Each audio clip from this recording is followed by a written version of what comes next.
Hello, welcome to Warrior Whispers. I'm John. I'm the author of Cedar Grove MacArthur, the Spy of Spies novel, and also the author of Tasking of Leadership, Military Training, and Education. Not sponsored or endorsed by any military branch of service or U.S. government agency.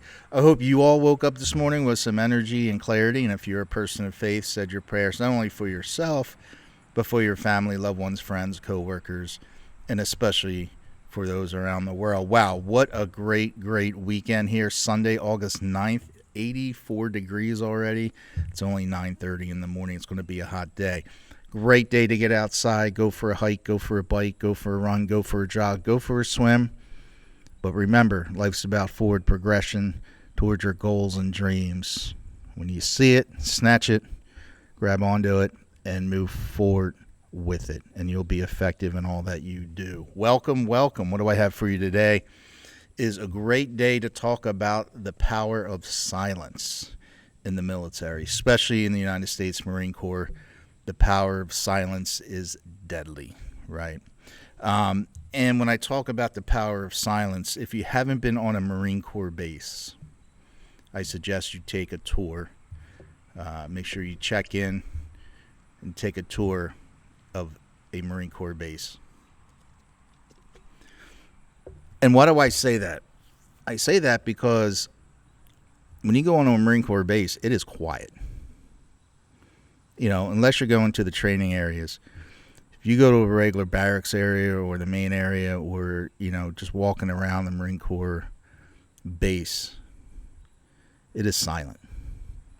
You'll see Marines walking around. You'll see them leaving buildings, going in buildings, marching. Silence, right? It's quiet. And people are shocked by that, right? And they go, how? How's it silent? Because Marines don't talk when they walk, right? They don't speak when they march, other than the leader. It's very, very, very quiet. However, it's a sign of strength. The power of silence is the sign of strength. When you don't need to speak or don't need to verbalize every second of every minute of every day, you're a powerful, powerful person. Hands down. When I go into a area out in town, right, a little skeptical of the area or even just knowing the area a little bit, and I go into a place and I see a lot of noise and I see someone that is silent, that's the one I worry about, because power is about silence, right? So if you don't understand that concept, become familiar with it. The only really way to become familiar with it, I would say the closest to a military standpoint, especially the Marine Corps, I would recommend probably something similar to martial arts, right? Very quiet, very stealthy. But it's not about being in that moment of fight, right? The power of silence can be used at any point in time. The power of silence is where one is very confident in themselves to not only calculate, formulate, and execute, but methodically, if that makes sense to you. It might not, and that's okay. I'm not expecting everyone to understand it, but the power of silence on a military base is breathtaking. And I talked a little bit about Lima Company, 3rd Battalion, 1st Marines in 94 to 97 when I was attached to them as a duty station in my contract. The power of silence was deafening.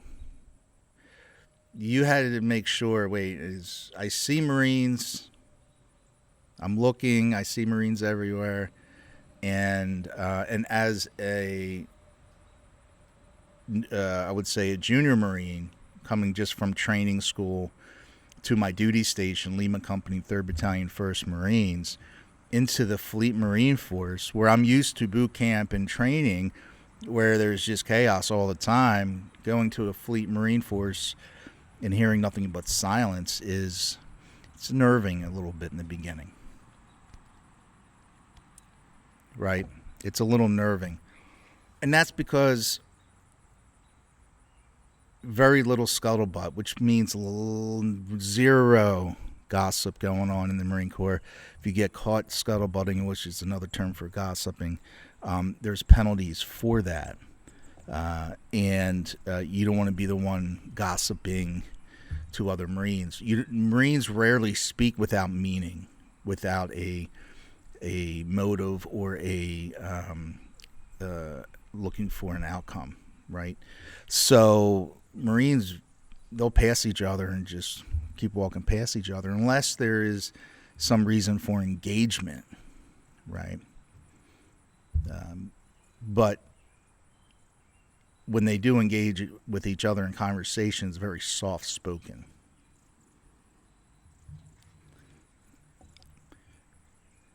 And that's very, very key on a warrior base, right? If I see someone running on a Marine Corps base, there's a reason. I should be alerted. Why is that Marine running? Is there an issue? Let me look. I start observing. I start listening. I start calculating. Well, what is going on? Why is that Marine running in uniform? Shouldn't be running in uniform. Now, if you're in PT gear, a whole different story. But if you're in uniform, battle dress uniform, camouflage, you're in any type of uniform, you should not be running on a Marine Corps base, right? And when I do see that, or other Marines see that, our eyes shift focus and alerts us that there's an issue or a problem. And that coincides with the power of silence, right? And I remember some friends of mine came on base over the years when I was in 94 and at Lima Company, 3rd Battalion, 1st Marines, come visit me. When they finally met up with me, they were like, wow, this is eerie. And I said, what's eerie about a Marine Corps base? It's phenomenal, right? And they said, it's so quiet. We expected loud noises. And I said, no, not on a Marine Corps base. You can hear a pin drop on a Marine. You can hear animals louder than Marines on a Marine Corps base, right? So when I talk about the power of silence, it's for a reason, right? And I think a lot of people misunderstand about military bases, about military people, about warriors, right? Warriors are very, very silent individuals. Even on the battlefield, very little very little conversation focused on communicating effectively in short bursts of communication. The shorter the communication, the more effective the outcome will be. The more effective the Marine, to do his task or job will be.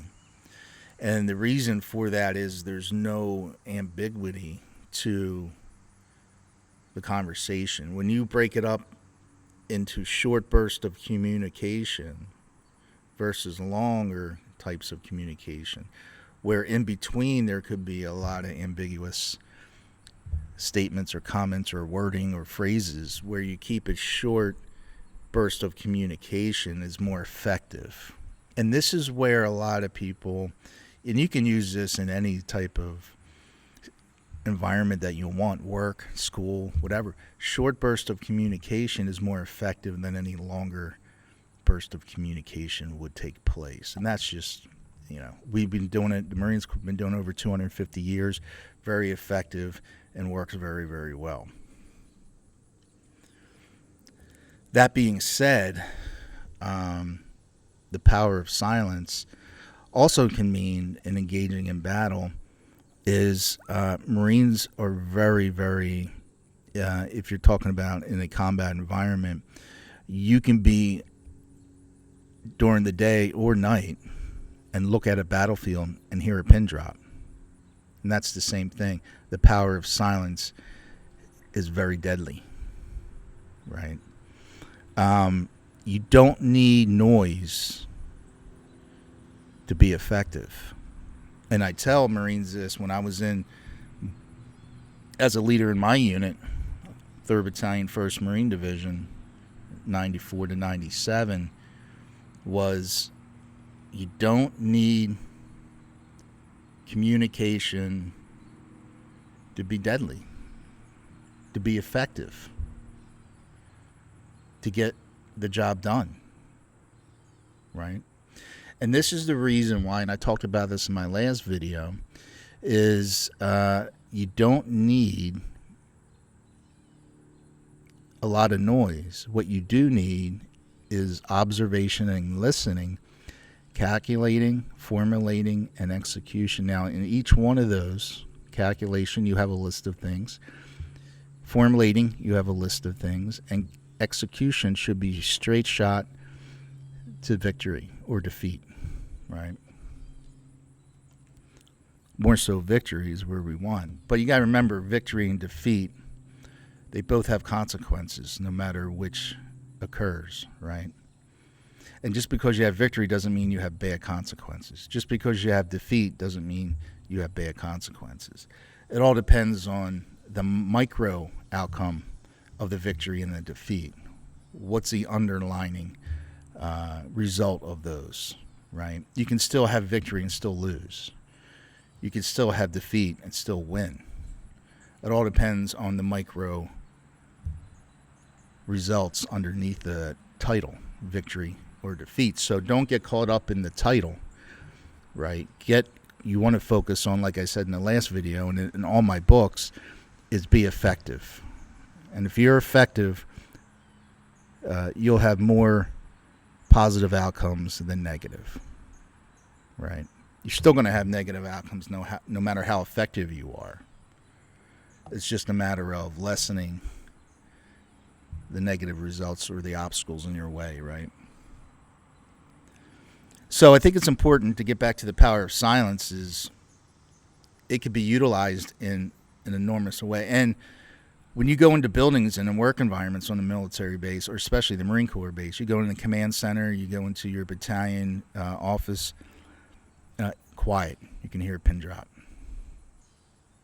right? You might hear keyboards going, but that's about it. Why? Because when you listen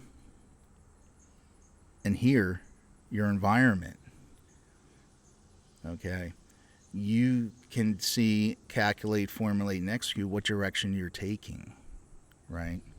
I don't need someone to tell me, hey, there's something over there, or I don't need someone to tell me, hey, this is what it's all about observation and hearing and calculating. And people, when they ask me, how did you know Sergeant so-and-so was going to head down to the chow hall? Because I was listening. Always. My ears open all the time. Right? Because that's a warrior's job, is to always be attuned to your surroundings. Always be attuned and aware of your immediate environment. And if that so happens to hear a conversation or to pick up, fine. And if you hear something that you're not supposed to be part of, fine. But no gossiping, right? No scuttlebutting. That's their conversation. You get caught gossiping, you will be punished, right? And everyone goes, well, why would the Marine Corps punish people that gossip, or punish people, which is called scuttlebutt, by the way? Gossiping is because we hear everything all the time. We don't shut it off. Like normal people would tune out in a work environment. They sit close to each other. They tune out things, right? Because they're focused on their job, right? What's in front of them, the window that's in front of them, right? And where Marines are not in a window. Our job is to focus and tune in to around our surroundings all the time. And that's always listening. If we can, we observe, right? We see things. But most of the time we are listening. I pick up conversations as I'm walking, but I'm listening. And at the time, I could have told a lot of stories. But that wasn't my mission. That wasn't my responsibility. I'm hearing conversation, I'm hearing things. That's on them. It doesn't affect me. It doesn't affect my tasks are for that day. Right? Zero. I don't even tell anyone. I just continue on. But I am aware of where someone. So if someone, if, for instance, it was very, very interesting. I was training a squad size on land navigation, and a bunch of Marines were behind me, and they were talking, having a conversation. And when I was planning and assisting my squad of the land navigation, and I told them to go out and practice, and I went behind me to the 3-4 Marines that were behind me, and they were talking about land navigation and what they were going to do, and I interrupted them. I said, "Do you mind if I chime in here?"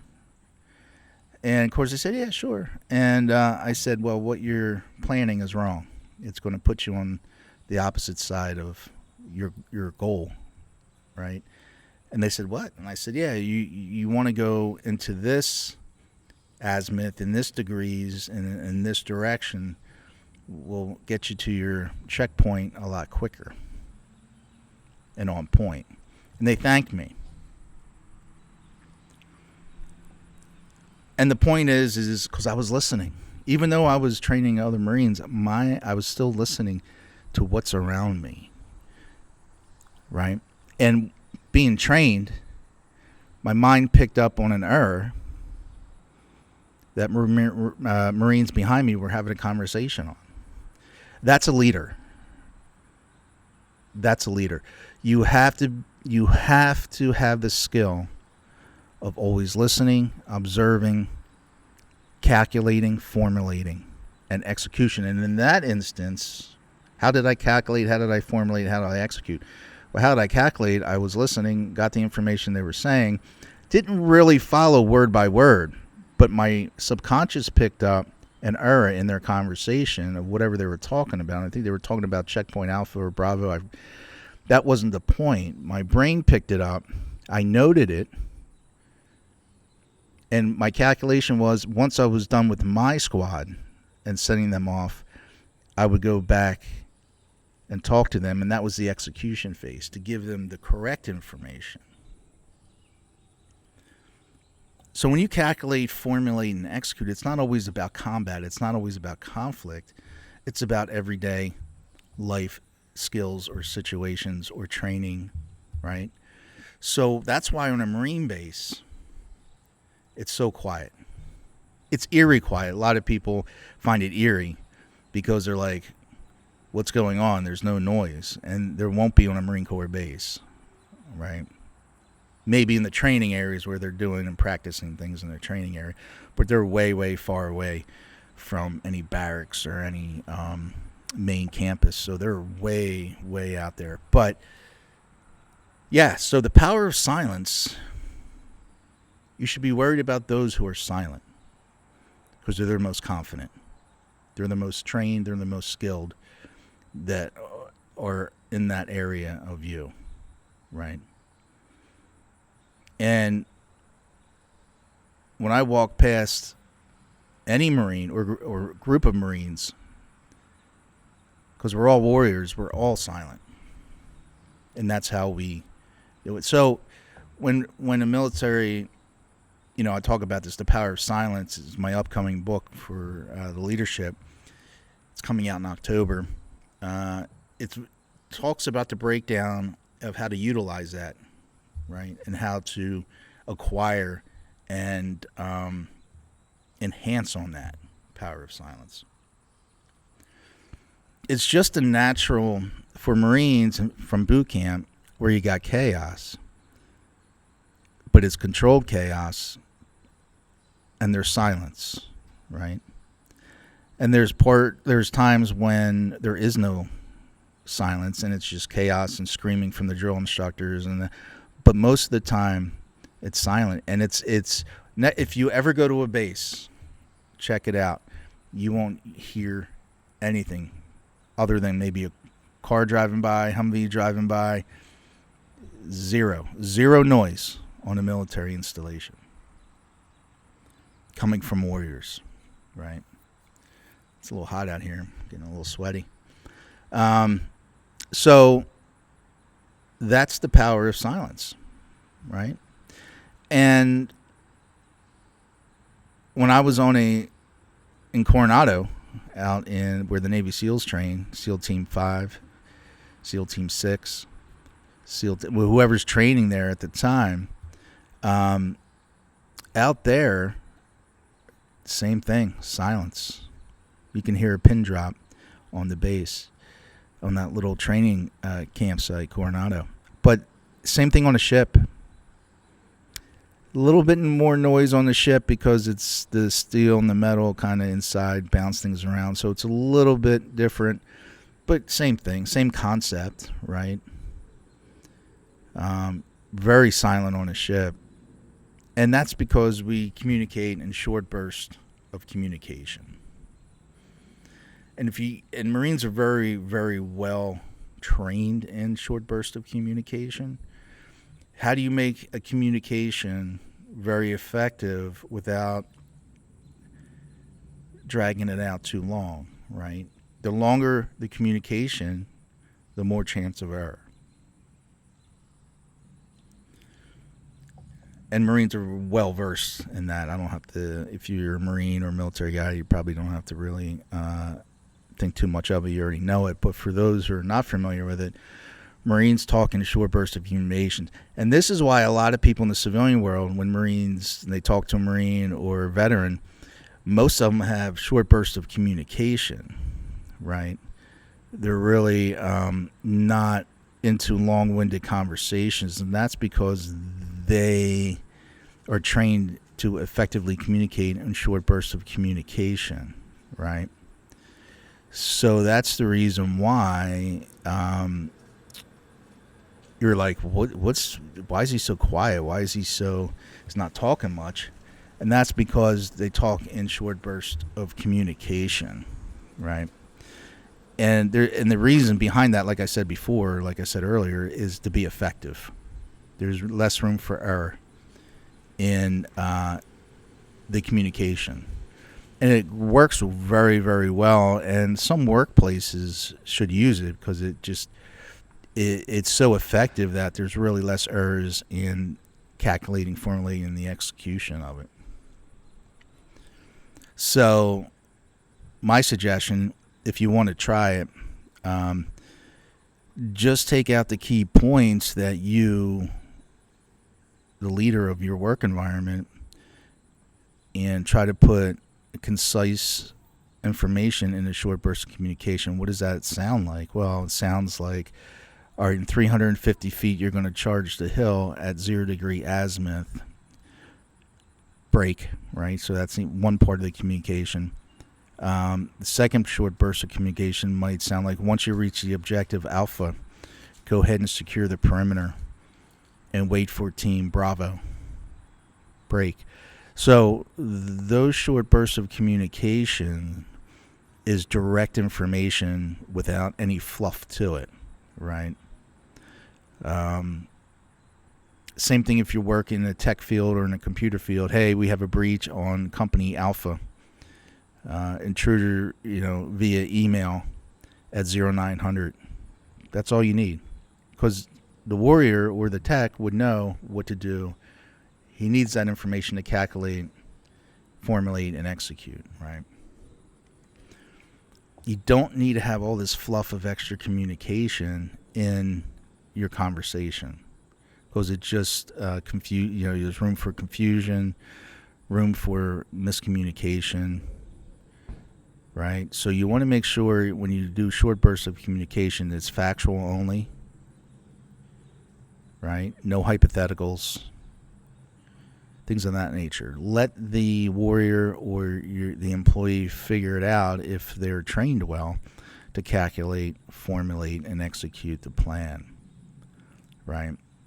And same goes for when you're returning, or if you have a question of a short burst of communication, it's the same way, right? when you request more information or additional information, you wanted to make it sound like once you acknowledge the initial short burst of communication and you have a question on it, your response might be like email, name, host name.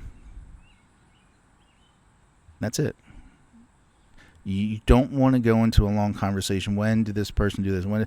Because that warrior or your employee would already have the skills and knowledge in front of them. So the shorter the communication, the shorter burst of communication should be factual.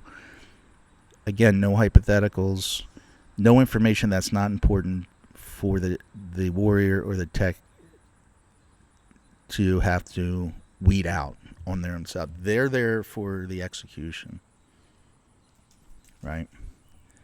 They're there to calculate, formulate, and execute the information they're receiving. And if you give them too much at one time, or you give them hypotheticals, or you give them, information that is not needed at the time, that can hinder the calculation of their plan, right? So you want to make sure that short burst communication is 1, factual only, 2, no more than 2 to 3 seconds, and break it off.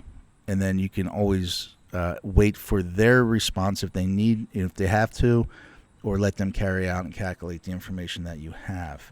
But short bursts of communication has always been effective in all that warriors do and military does over 250 years. You got to remember, the military has been the most successful business or organization, right? That's been around and really has mastered not only communication, planning, a whole, logistics, transportation. They have mastered it all because they do it each and every day, each and every minute, each and every second, right? So that's pretty cool. I want to thank you. I hope you have a great Sunday. Any questions, go to my link in the YouTube channel, go to my author's page, and you have a wonderful day. Remember the power of silence. Try it.